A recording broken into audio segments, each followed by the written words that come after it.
Bonjour à tous, j'espère que vous allez bien. Dans cette vidéo, je vous montrerai part à part comment créer un moteur de recherche en utilisant l'API Wikipédia. En gros, on pourra rechercher des pages Wikipédia ayant rapport à des mots-clés. Ce petit projet sera réalisé en HTML, CSS et JavaScript. Et si vous n'êtes pas intéressé par la partie HTML, CSS, vous pouvez passer directement au JavaScript. Mais je vous conseille de suivre la partie HTML, CSS car vous allez pouvoir comprendre les propriétés CSS utilisées ainsi que la structure de la page HTML. De plus, vous verrez en description toutes les informations utiles pour mener à bien ce petit projet. Likez cette vidéo si elle vous a plu et on commence.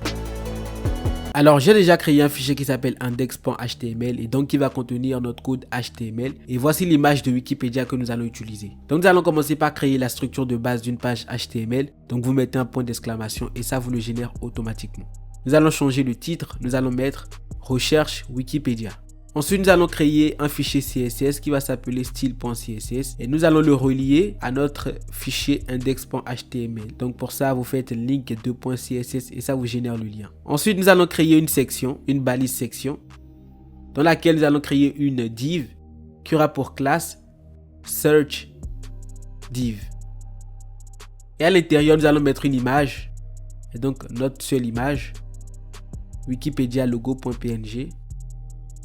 Et voilà, l'image s'affiche ici. Et nous allons créer une balise P dans laquelle nous allons mettre recherche Wikipédia.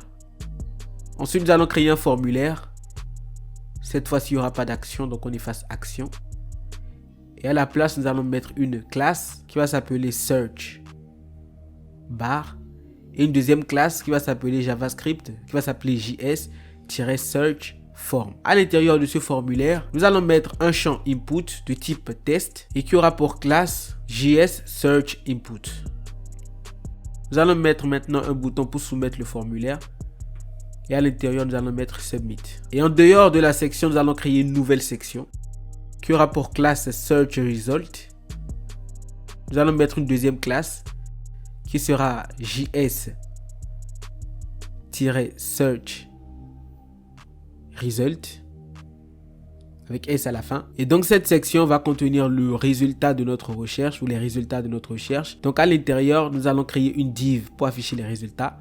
Et donc la div aura pour classe result item. Et à l'intérieur, nous allons mettre un titre H3 qui aura pour classe result title, donc le titre du résultat. Et à l'intérieur, nous allons mettre une balise A, donc un lien. Pour le moment, nous allons mettre dièse. Nous allons mettre un target qui sera blanc. Donc quand on va ouvrir le lien, ça ne va pas écraser la page sur laquelle on est. Donc target blank. Ensuite, nous allons mettre un rel qui sera non-pinner. Et à l'intérieur du lien, nous allons mettre exemple titre. Ensuite, dans la même div, nous allons créer un lien A qui aura pour classe result link. Et donc le target va rester blanc, le rel va rester non-pinner. Et nous allons mettre lien exemple. Voilà ce que ça donne. Et nous allons mettre un BR, point saut de ligne automatique. Et enfin, nous allons mettre un span qui va contenir en quelque sorte une description du résultat de recherche. Donc la classe sera result snippet. Et à l'intérieur, nous allons mettre un lorem. C'est un test qui ne veut rien dire. Donc après, nous allons changer toutes ces informations grâce au JavaScript. Et à la fin, nous allons mettre aussi un BR. Saut de ligne automatique à la ligne. Ensuite, nous allons passer au CSS. Donc, pour gagner du temps, j'ai importé la police d'écriture Popping. Vous pouvez le faire sur le site de Google qui s'appelle Google Font. C'est très facile à faire. Ensuite, j'ai sélectionné tous les éléments de ma page HTML. Je leur ai appliqué des marges internes et externes. Donc, margin 0, padding 0. Le box sizing, border box. Et la police d'écriture, donc font family qui est Popping. Ensuite, nous allons appliquer au body un background color de cette couleur, donc la couleur d'arrière-plan.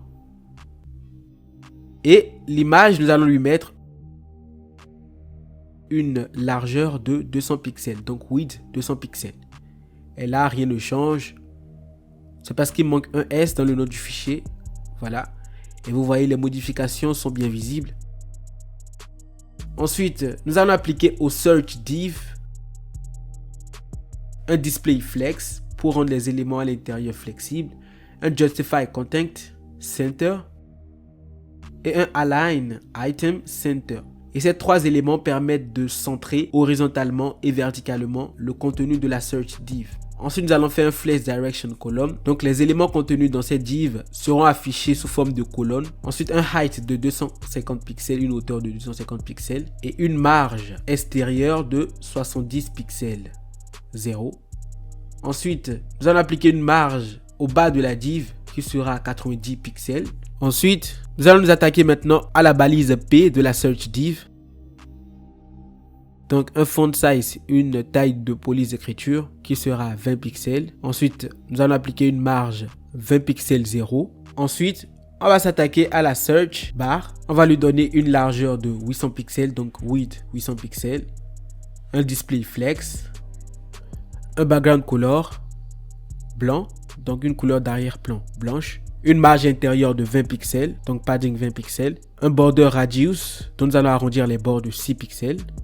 Ensuite, nous allons nous attaquer à l'input qui est contenu dans la search bar. Nous allons lui appliquer une width, c'est-à-dire une largeur qui sera calque 100% moins 100 pixels. Donc, nous allons faire un calcul qui sera automatique, qui sera fait par le navigateur. Donc, nous allons prendre 100% de la largeur de tout la search bar et nous allons lui enlever 100 pixels. Et donc, le restant sera appliqué à l'input. Ensuite, nous allons appliquer une padding left qui sera 5 pixels. Un outline none. Un background color, voilà, qui sera cette couleur. Un border qui sera 1 pixel solide, cette couleur. Et enfin, nous allons arrondir les bords. Donc 6 pixels, 0, 0, 6 pixels. Et nous avons oublié de mettre un padding de 10 pixels. Voilà. Ensuite, nous allons nous attaquer au bouton.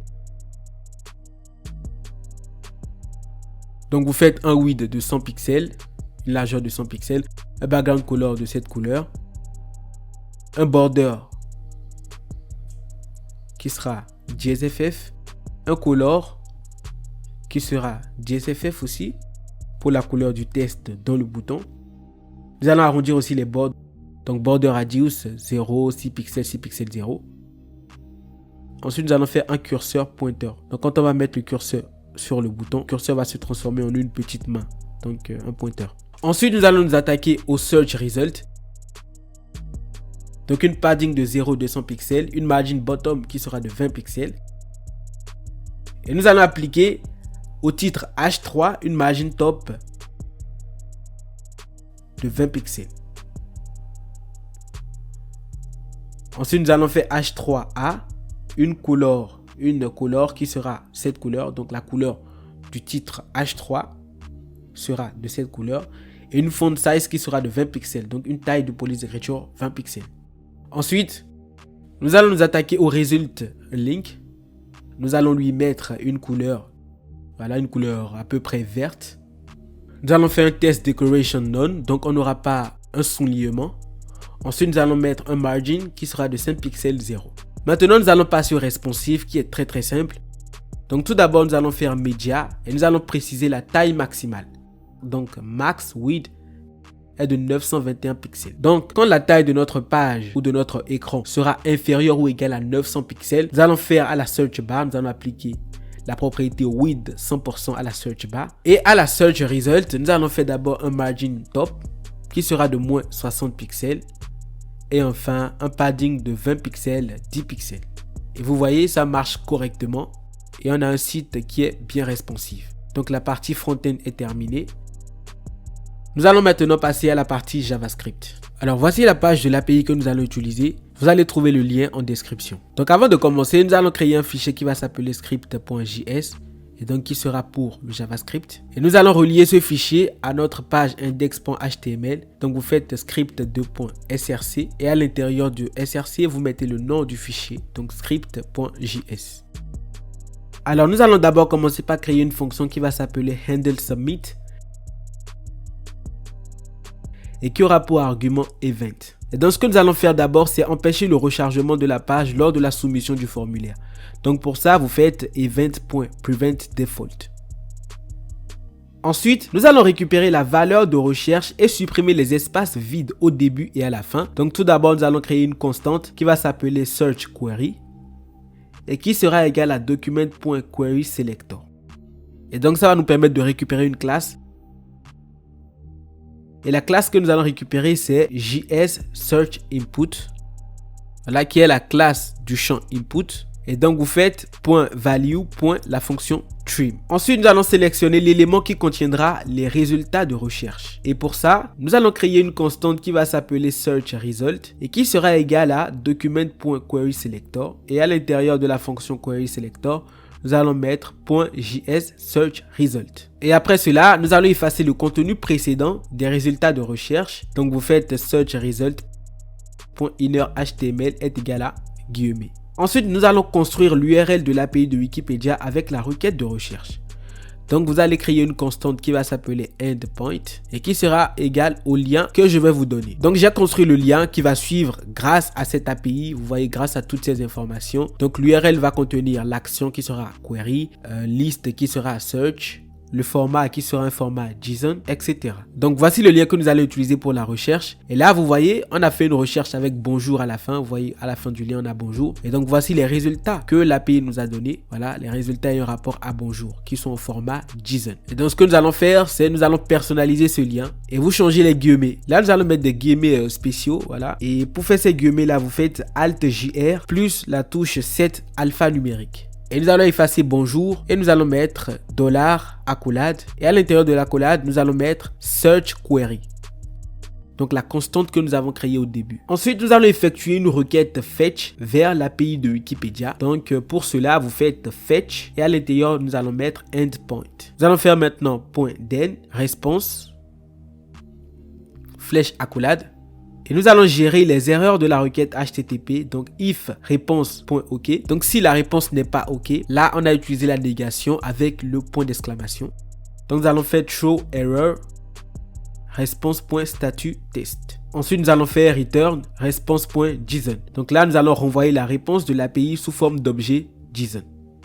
Et cette fois-ci, nous allons faire un deuxième then qui va nous permettre d'afficher le résultat des requêtes. Donc, vous faites query accolade search result flèche accolade. Et nous allons utiliser la déstructuration pour extraire les résultats de recherche de l'objet JSON. Donc, tout d'abord, nous allons vérifier si les résultats ne sont pas vides.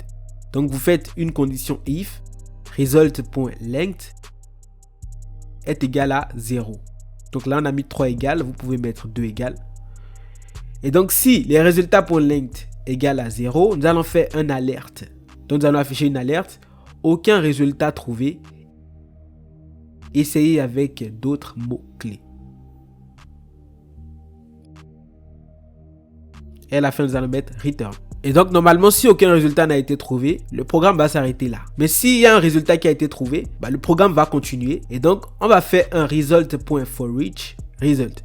Donc, pour chaque result sans S, inclus dans results, avec S à la fin. Donc, cette ligne de code va nous permettre de parcourir chaque résultat de recherche. Nous allons créer une constante qui sera égale à URL et qui sera égale à guillemets. Ça, c'est des guillemets spéciaux. HTTPS EN, c'est pour anglais. Vous pouvez mettre FR. Mais moi, je veux les résultats en anglais. Donc, en.wikipedia.org. / point d'exclamation CureID est égal à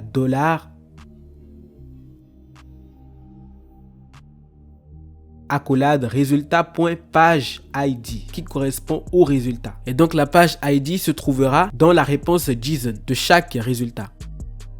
Et maintenant, nous allons insérer le HTML du résultat dans l'élément des résultats de recherche. Donc vous faites search result et vous vous rappelez search result, c'est la variable qui contient la section qui contient à son tour, qui va contenir à son tour les résultats de recherche. Donc vous faites search result.insert adjacent HTML. Et le premier argument, c'est before end. Et ensuite, nous allons mettre les guillemets spéciaux. Moi, je les appelle comme ça. Et dans le HTML, nous irons copier le HTML correspondant au résultat.